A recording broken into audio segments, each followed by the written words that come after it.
agarsiisnii fi baazaariin bu'aa oomishaalee qonnaa naannoo Oromiyaa Adaamaatti banameera.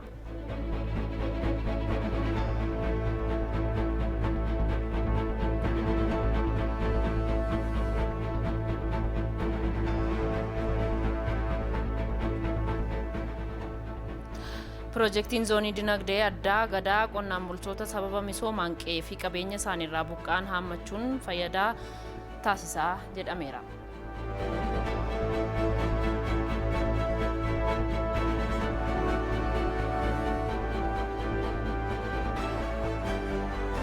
Ameerikaatti lakkoofsi namoota vaayirasii koronaatiin qabamanii saffisaan dabalaa jira jedhame.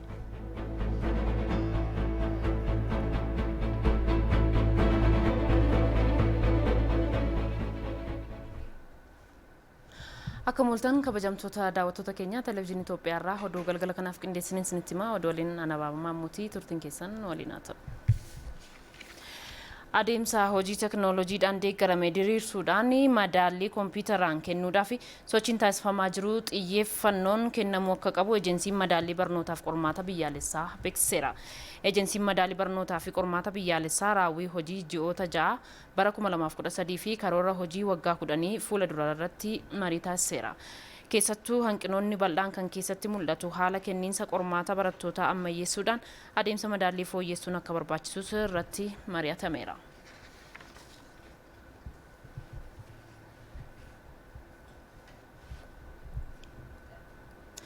Qophiin laaboraatoorii talaallii vaayirasii koronaa gara biyyaatti galchuu godhamu yoo xumuramee lammiileen biyyattii 20% ta'anii fi talaallii akka kennamu diitaa ministeera fayyaa Adde Zaharaa Abdullaahi ibsan. Talaallichaan ogeeyyii fayyaa fi lammiileen daangaa biyyaa kabachiisan dursa argatus jedhameera. Biyyoonni addunyaa fala vaayirasii kanaaf qorannoo saayinsaawaa taasisaa kan jiran yoo ta'u, talaallii akka filannoo tokkotti fudhachuun lammiilee isaaniif kennuu eegalanii jiru. Akka ibsa kanaatti Itoophiyaan adeemsa saayinsaawaa hordofuun talaallichaa galchuuf qophaa'aa turteetti. Haaluma kanaan laaboraatooriin yaalii talaallichaa biyya keessa galuun suphamaa jiras jedhameera. Akka gabaasa tajaajila oduu Itoophiyaatti, Itoophiyaan miseensa boordii dhaabbanni fayyaa addunyaa hoogganuu dhaabbata deeggarsa talaallii koofis ta'uu ishee deeggarsa lammiilee talaalchisuu fi gargaaruu akka argattu taasisaas jedhameera. Biyyattiin talaallii biyya keessa galchuu fi karoorfattee 20 bittaa fi deeggartoota irraa kan argamu ilaalcha keessa galchuun hanqina maallaqaa furuu fi dhaabbileen deeggartootaa waadaa galan jiraachuu Adde Zaharaan ibsaniiru.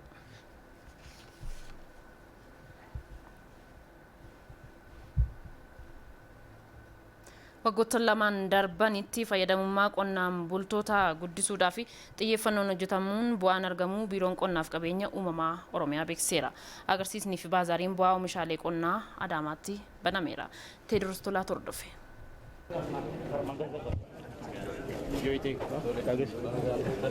Naannoon Oromiyaa guddinaa fi bal'ina lafaa qabuun gumaachi damee qonna biyyattii keessatti qabus akkasuma olaanaadha. Xiyyeeffannoo damee kanaatiif kennameenis bu'aa abdachiisaan argamus ammas garuu seektarichaan bu'aa barbaadamu fiduudhaaf caalatti hojjetamuu qabaa jedhameera. Kanuma milkeessuufis oomisha qonnaan bultootaa fi horsiisee bultootaa gabaaf beeksisuu darbees muuxannoo jiru gabbisuudhaaf agarsiifni fi baazaariin akeekkatee Adaamatti qophaa'eera.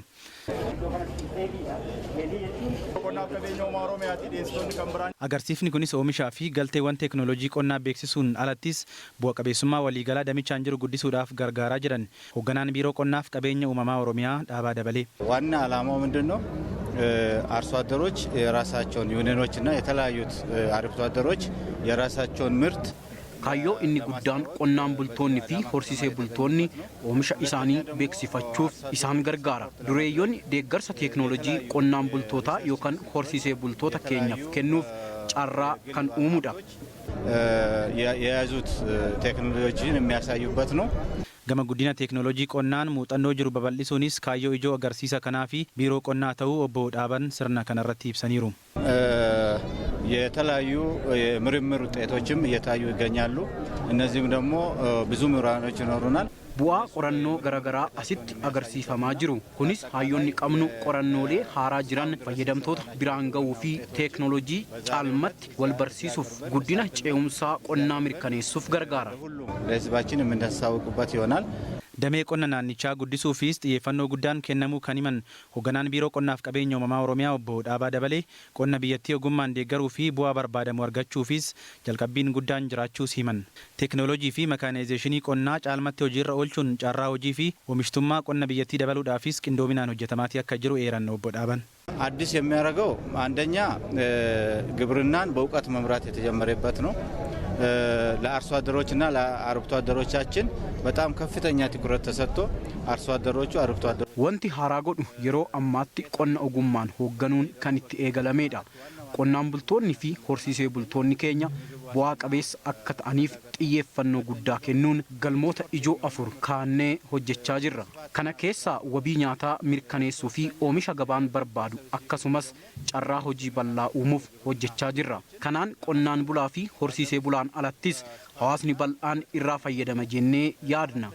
ዋና ትልቁ ነገር በዚህ እንቅስቃሴ ውስጥ የስራ ዕድል ፈጠራ ነው። Agarsiisaa fi baazaarii magaalaa Adaamaatti qophaa'e kanarrattis pireezidantii bulchiinsa mootummaa naannoo Oromiyaa Shimallis Abdiisaa dabalatee qooddattoonni biroonis argamaniiru. Qonnaan bultoota, horsiifatee bultoota akkasumas ogeessota damee qonnaa fi qaamolee milkaa'ina qonna naannichaatiif gumaacha caalu bahaniif sirni badhaasaa fi beekamtii kennuu dilbata boruu Adaamatti ni qophaa'a.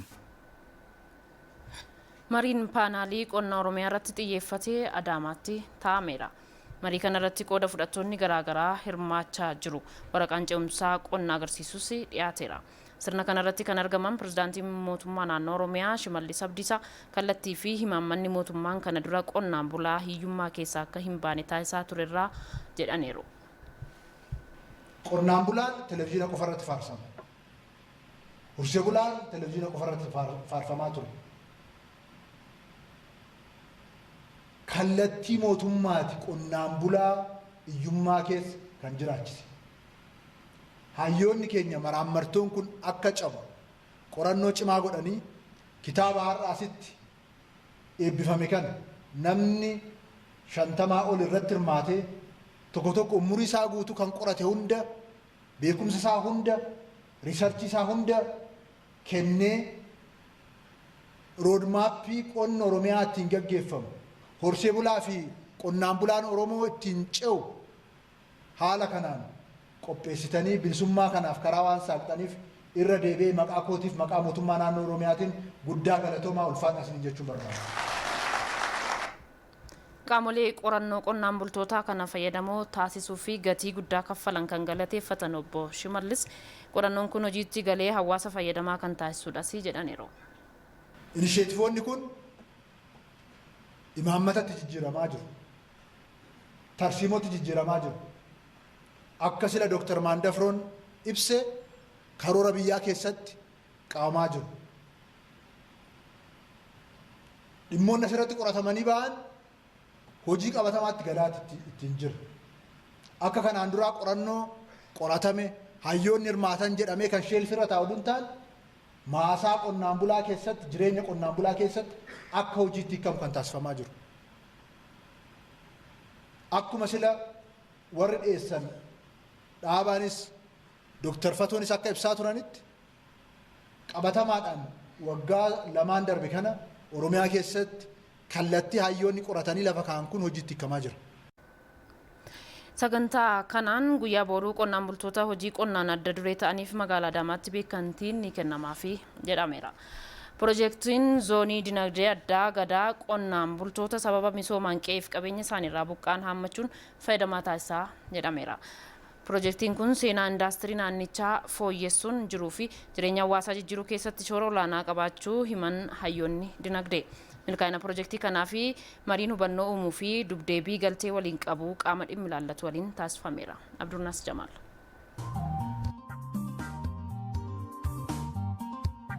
Piroojeektiin zoonii dinagdee addaa gadaa labsii caffee Oromiyaa keeyyata 22 muraa 2020 ce'umsa dinagdee fi misoomaa investimentii biyya alaa harkisuu fi ala ergii oomishaa jajjabeessuu akkasumas dinagdee bu'a qabeessa horachuuf ragga'uun isaa kan yaadatamudha. Milkaa'ina piroojeektii kanaaf marii hubannoo uumuu fi dubdeebii galtee walitti qabuu qaama dhimmi ilaallatu waliin taasifameera. Piroojeektiin kun lafa hektaara 23 fi 6,000 ol kan misoomsu yoo ta'u seektaroota 12 of keessaa qabas jedhameera. Daarektarri olaanaan zoonii dinagdee addaa gadaa obbo Dammallaash qonnaan bultoota sababa piroojeektii misooma kanaan qe'ee fi qabeenya isaanii irraa buqqaan hammachuun fayyadamaa taasisa jedhan.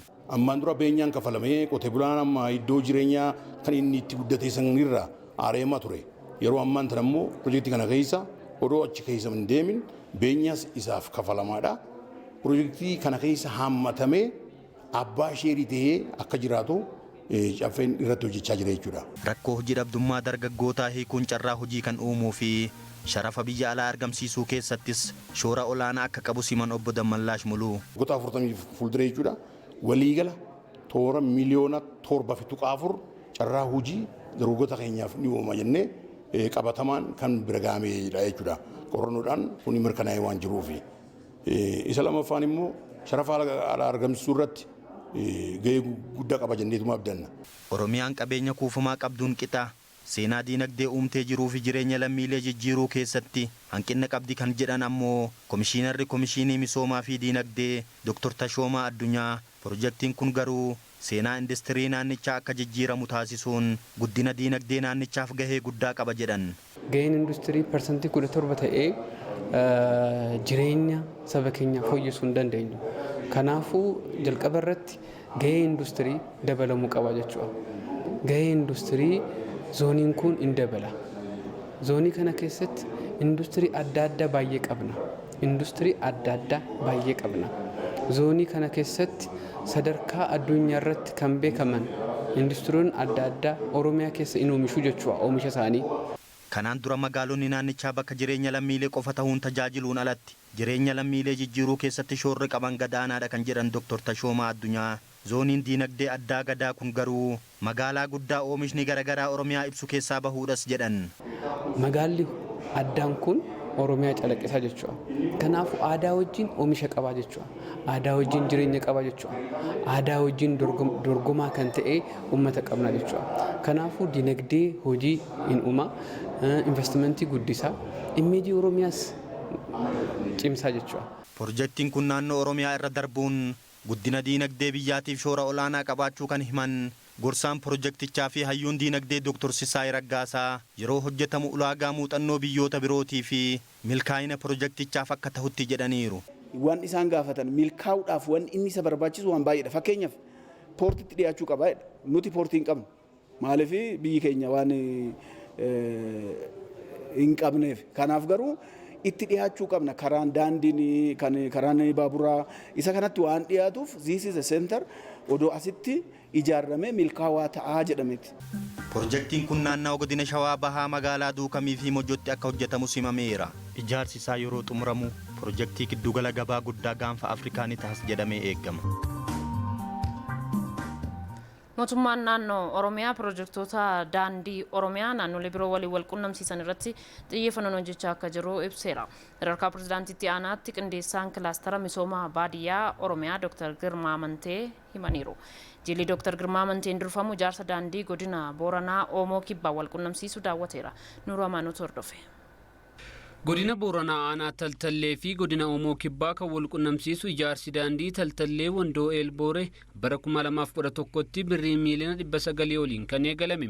Ijaarsi daandii kanaa kontiraaktaroota lamaan marsaa lamatti qoodamuun hojjetamaa wanta jiruuf raawwiinsaa sadarkaa gaarii irra akka jiru Daayirektarri olaanaan abbaa taayitaa daandiiwwan Oromiyaa Injiinar Dajanee Fiqaaduu himaniiru. Pirojektiin kun caamsaa 2018dha kan jalqabame. Amma caamsaa yookaan immoo waxabajjii 2021tti akka xumuramudha kan sagantaan isaa qabamee jiru.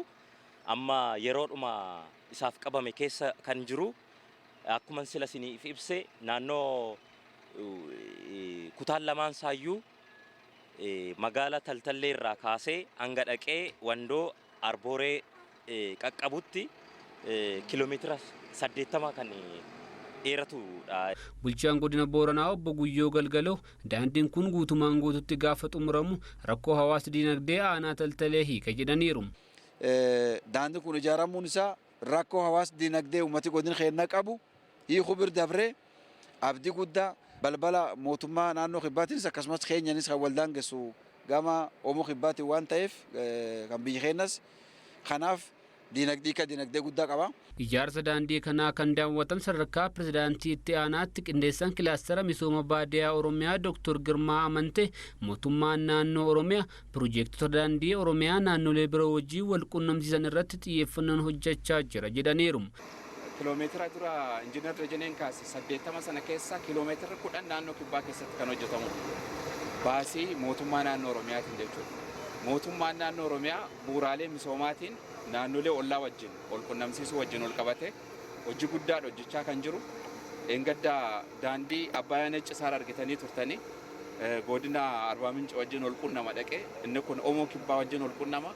Naannolee hundaa wajjin iyyuu daandii waa ijaarru amma daangaa naannoo keenyaa keessatti tun naxiramiin hawaasaaf hawaasa wal quunnamsiisu godinaaf godina wal quunnamsiisu uummanni akka waliin daldalu uummanni akka walitti hidhamu uummanni akka waliin jiraatu gochuudhaaf mootummaan naannoo Oromiyaa kan hojjetaa jiru ta'uusaa daandiin taltallee Elbooreedhaa fi hanga Jinkaatti deemu kun hiika guddaa qaba.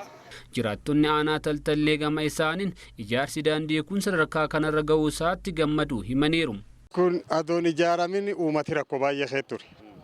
Yeroo bonaa awwaaraan du'aa yeroo roobaa lageen tokkin taakku karaa kiiloomeetirii tokkollee karaa bulaa ture. Miidhamaa ture. Adoo miidhama kan keessa jirru mootummaan nu yaade daandii cirrachaa ispaaltii fakkaatu tana nu midhaasuuf adoonni xumuramin tajaajila guddaa irraa argan. Waan durii takkin argan. Daandiin akka derejaa lammaffaatti akka ispaaltiitti nu ijaaramte kunin karaa duraan hin jirre amma jiraachuu isaa karaa daandii duraan waltiin baana kun waayyo wandoo karaan kunin mootummaan federaalaa akka sirriitti hojjetame seera ispaaltii lammaffaatiin in ijaaram jecha.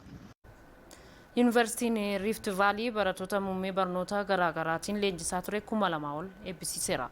Yuunivarsiitichi kaampaasii gadaatti kanneen barsiisaa ture guyyaa har'aa eebbisiise.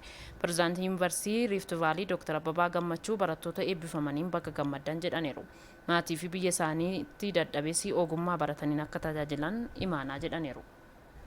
Galatoomaa eebbifamtooti Yuunivarsiitii Rift Vaalii bara barnootaa 2012 sababa golfaa koovidiitiin barnoota keessan waggaa darbe xumuruu qabdan xumuruu hin dandeenye waggaa kana garuu haala qajeelfama mootummaan kaa'ee fi ministeerri saayinsii fi barnoota olaanaa kaa'een barnoota keessan waggaa darbe xumuruu qabdan carraan isiniif kennameen xumurtanii amma immoo eebbaaf geesseetu waan ta'eef bakka jirtan hundumaatti baga gammaddanii baga gammadan isiniin jedha. Itti aansee dhaamsan isiif dhaamu hawaasni keenya har'a maatiin keenya har'a sadarkaa kanaan akka nuti barannee leenjinee eebbifamnuuf nu carraa nuuf bane kun ofiisaatiif dhandhamee ofiisaatiif itti jiraatee ofiisaatiif bu'aa barnootaa sirriitti keessa ba'ee argee otoo hin taane waantuma dhagee carraa jirutti fayyadamuudhaan waan qaburraatii nuuf gumaachee nuuf carraa kana saaqee jira. Nuti immoo warra imaanaa isaanii nyaatan osoo hin ta'in warra imaanaa isaanii kana deebifnee misooma isaaniif nageenya isaaniif guddina isaaniif sababa taanu malee warra gufuu saba keenyatti taane akka hin taaneefin dhaamsa koosiniif dhaamuu jaalladha. Yuunivarsiitiin keessan yuunivarsiitii jaallamaan yuunivarsiitii Rift Vaalii sadarkaa garaagaraatti barnoota isaa mooraa 53 qabu keessatti leenjii kennaa jira. Gara fuula duraatti immoo sadarkaa PhDdhaa fi sadarkaa barnoota onlaayinii mijeessaa jira. Isa kanaafis qajeelfama mootummaa eegaa jirra waan ta'eef isin carraa kanatti fayyadamoo akka taatan haaluma kanaan isin mijeessaa. Yuunivarsiitii Rift Vaaliitti diiniin kaampaasii gadaa obbo Alamaayyoo Gaaromsaa kaampaasiin isaanii barattoota harka qalleeyyii fi deeggarsa addaa taasisaa turuu ibsuudhaan kun fuuldurattis cimee kan itti fufu ta'uu himaniiru. Yuunivarsiitiin Rift Vaalii waan baay'eedhaan adda ta'a. Waan baay'ee adda ittiin ta'u keessaa tokko warroota rakkatanii barachuu hin dandeenye gargaaruudha. Barachuu warra dadhaban kana uummata keessaa baasee akka isaan baratanii of danda'an godhee akka isaan maatii isaaniitiifis ofiifis ta'an gochuu irratti tokko kanatu adda isa godha. Lammaffaa barattoonni Rift Vaalii baay'inaan kan sadarkaa guddaa irra ga'an kan sadarkaa badhaasarra jiran shamarran kanarrattis Rift Vaaliin akka yuunivarsiitoota warra kaanitti shamarran irratti atteenshinii kennee yookiin addatti akka isaan of danda'an akka isaan warra dhiiraa wajjin dorgomaa ta'uu danda'an irratti hojjeta waan ta'eef kanaanis Rift Vaalliin adda. Bifa kanumaan wal qabatee bara kana kaampaasonni Rift Vaalii baay'een isaanii warroonni geeba fudhatan warroonni akka kaampaasitti tokkoffaa ba'an baay'een isaanii harki caalan shamarranii asumaan kaampaasii gadaattis barattuun har'a geeba fudhatte shamarreedha. Caalumattuu kutaa barnoota isaanii irraallee tokkoffaa hanga sadaffaatti kan ba'an shamarranii. Kanaan Rift Vaalliin itti boonaa borullee hundi isaanii shamarranillee dhiirrillee kana caala biyyaaf guddina biyyaatiif tattaaffii akka godhan akka baratan akka nu bira dhufanii waan barbaadan argachuu danda'an asumaan dhaamsa koo dabarsaa. Kan gabaasee riippoortara keenya Zaamaan No'eel Mangistuuti. Carraan dhaloonni afaan ofiitiin barachuu fi argatan dinagdeen cimuu keessatti gahee guddaa akka qabu bulchiinsi magaalaa Finfinnee beeksiseera. Bulchiinsa magaalaa Finfinneetti kutaa magaalaa Aqaaqii Qaallittiitti korri adeemsa raawwii hojii sirna barnootaa afaan Oromoo qoratu taa'ameera. Teeruus Tolaatu hordofe. Finneefaa gahee lama baatu kan kana qopheessee isinii dhiyeesse ana kennaa kaasa'uun mana barumsaa Tulluu Diimtuu lakkoofsa. Bulchiinsa magaalaa Finfinnee kutaa magaalaa Aqaaqii Qaallittiitti korri adeemsa raawwii hojii fi milkaa'inoota sirna barnootaa afaan Oromoo irratti fuulleeffate qooddattoota, ogeessota barnootaa, hooggantootaa fi maatii barattootaa hirmaachise taa'ameera. Kora kanaanis hanqinaaleen ijoon turan gufuuwwan manneen barnootaa afaan Oromoo mudatan akkasumas falli fuulduraas gabaasa raawwiitiin dhiyaate irrattis mari'atameera. Sirna kanarratti hojii raawwachiiftuun kutaa magaalaa Aqaaqii Qaallittii aadde Fatiyaa Mohammad mirgi afaan ofiitiin barachuu kuni aarsaa guddaan dhufuu fi milkaa'innis itti argamuu yaadachiisan. Waan qabsaa'uuf namni beeku numa qabsaa'a. Yeroo qabsaa'u immoo gatii kaffalaa aarsaa lubbuus ta'uu danda'a, qabeenya ofii dhabuu ta'uu danda'a, fayyaa ofii ta'uu danda'a. Garuu waan qabsaa'eef sana argatee injifachuun immoo milkaa'ina jechuudha. Injifachuu qofa osoo hin ta'in sabni keenya waan barbaade argachuudhaaf mo'achuullee akka itti danda'u kun agarsiiftuudha jechuudha. Baga gammaddan siniin jechuun barbaada. Har'a kun jalqabbiidha nuuf. Mirgi afaan ofiitiin barachuu akka carraa qofaattis kan ilaalamu otoo hin taane namni afaan ofiitiin barate saayinsiin gahoomee rakkoo hiikuudhaaf illee ni danda'a jedhan. Rakkoo furuuf namni barachuu kan qabu afaan isaatiin yoo barate rakkoo sana hubatee furuu danda'a. Saayinsiin kamiyyuu addunyaa keessatti kitaabileen barreeffamanii jiran hundi kan agarsiisan namni afaan isaatiin yoo barate number 1 school enrollment isaa guddaa ta'a jedha. Number 2 successful ta'a. Keessumaa afaan dhalootaan barachuun eenyummaa ofii tursiifachuufis qofa otoo hin taane hawaasa dinagdee Oromoo dorgomaa ta'e horachuufis akka gargaarulleen himan. Har'a kun nuuf injifannoodha yeroo jennu barataa keenya mana barumsaa erginee aabaa caalaa baratee dhufuu qofa miti kan nuti ilaaluu qabnu. Gama dinagdeetiin gama siyaasaatiin bu'aaleen nuti akka sabaatti argachuu dandeenyuu fi argachuu qabnu baay'ee guddaa waan ta'eef jechuudha.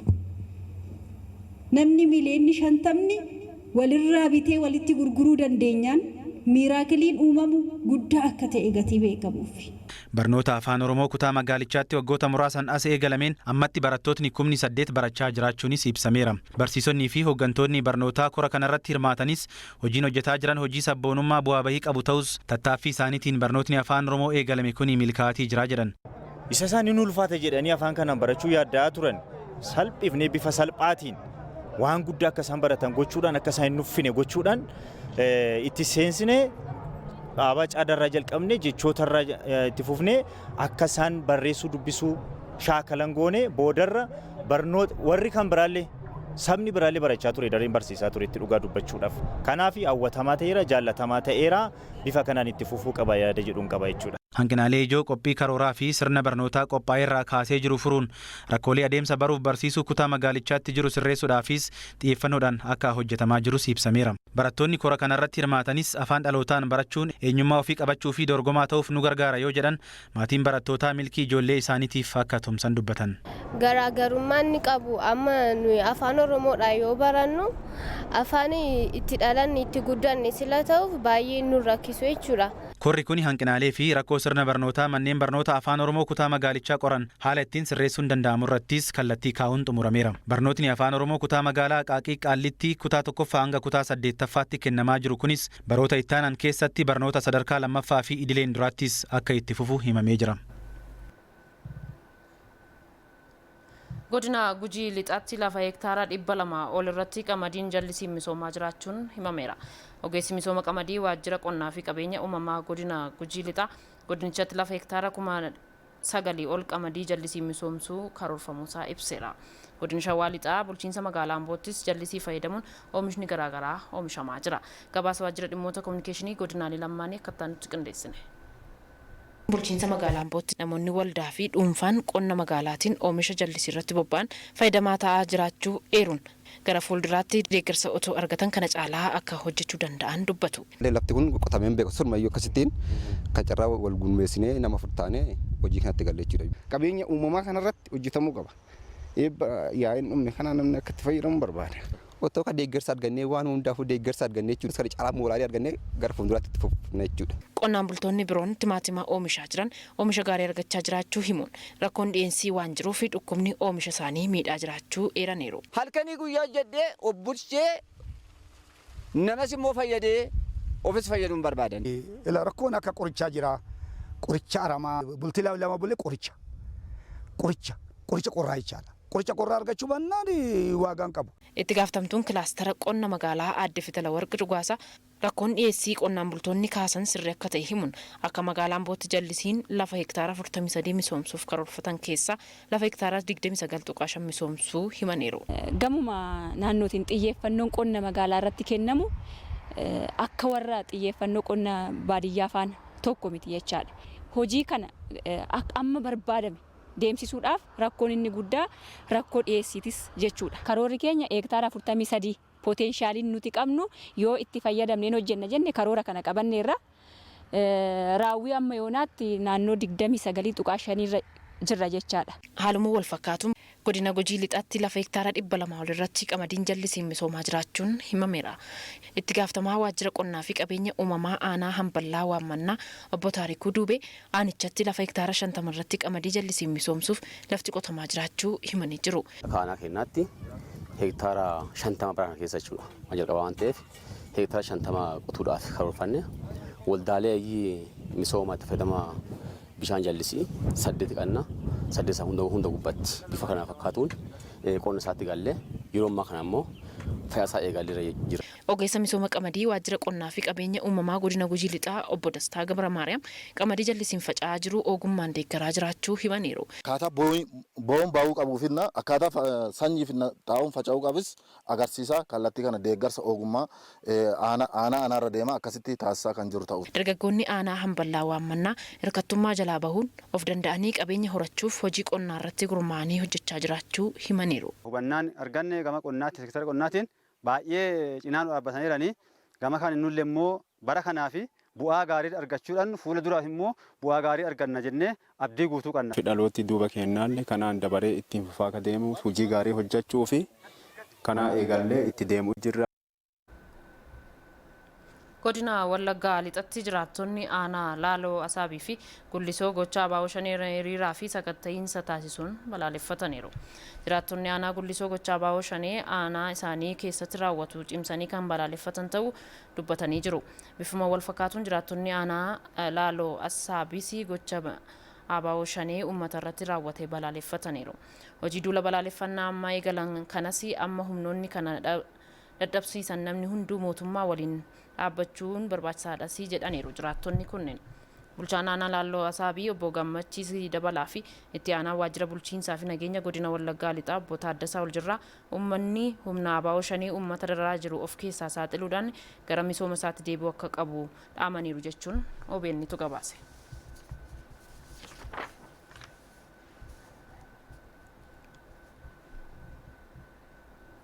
Qonnaan bultoonni godina Horroo Guduruu Wallaggaa kanaan dura qonna midhaanii kan beekaman yeroo ta'u yeroo ammaa misooma bunaa irratti bobba'uun hojjechaa kan jiran ta'uun himameera. Waajjira qonnaa fi qabeenya uumamaa godina Horroo Guduruu Wallaggaatti abbaan adeemsa hojii misooma bunaa muduraa fi mi'eessituu bara kanaa lafa hektaara 24,000 ol misoomni buna irratti babal'isaa jiraachuu ibseera. Gabaasa waajjira dhimmoota kominikeeshinii mootummaa godina Horroo Guduruu Wallaggaa akka nutti qindeessine. Qonnaan bultoonni godina Horroo Guduruu Wallaggaa kanaan dura qonna midhaaniin kan beekaman yeroo ammaa misooma bunaa irratti bobba'uun hojjechaa kan jiran ta'uun himameera.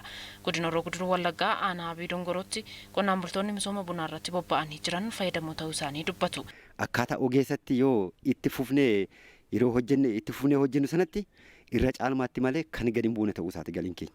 Qonnaan bulaan keenya deeggarsa ogeessaa fudhachaa ogeessi immoo qonnaan bulaaf deeggarsa kennaa oomishaaf oomishtummaan buna akka aanaa keenyaatti akka dabaluun hojjechaa jira jechuudha. Itti gaafatamaa aanaa waajjira qonnaa fi qabeenya uumamaa aanaa Abii Dongoroo obbo Taaddasaa Tamasgeen bunni yeroo ammaa naannichatti oomishamaa jiru qulqullinaa fi dhandhamni isaa akka biyyaatti sadarkaa kan qabu ta'uu himan. Bunni hektaarri 1395 oomisha kan kennudha. Kanarraa ka'uudhaan yeroo dhiyoo asitti keessumaayyuu bunni kun uwwisni isaa akka inni guddatu gochuu keessatti qophiin biqiltuu shoora olaanaadha kan inni qabu.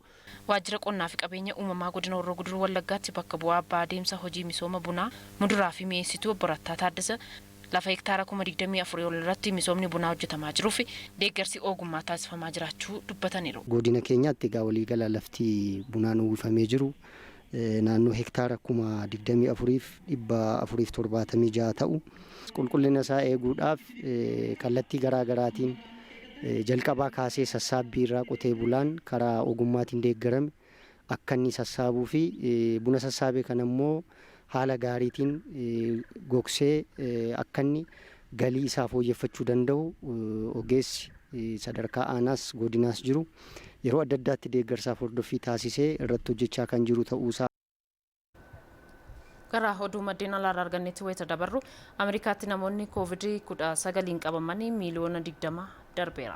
Yuunivarsiitii Joon Hopkins akka gabaasetti Ameerikaatti lakkoofsi namoota COVID-19 qabamanii miiliyoona 20 kan seenee kabaja bara haaraa 2021ttidha jedhameera.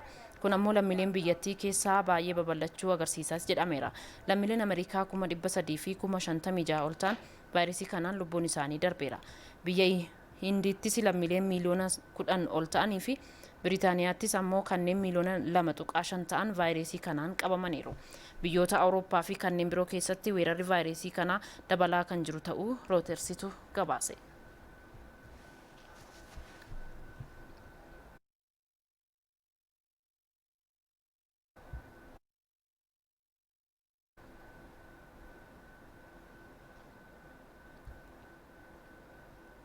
Televiziyoon Itoophiyaa irraa oduun galgala kana isin biraan geenya ammas akkuma itti fitti jira kabajamtoota daawwattoota keenya ammoo dabareen kan ispoortiiti isaaf ammoo Nuuroo Amaanoo toora irratti isin eegaa jira ana waliin deebinee wal agarra ammas turtiin keessan waliin haa ta'u.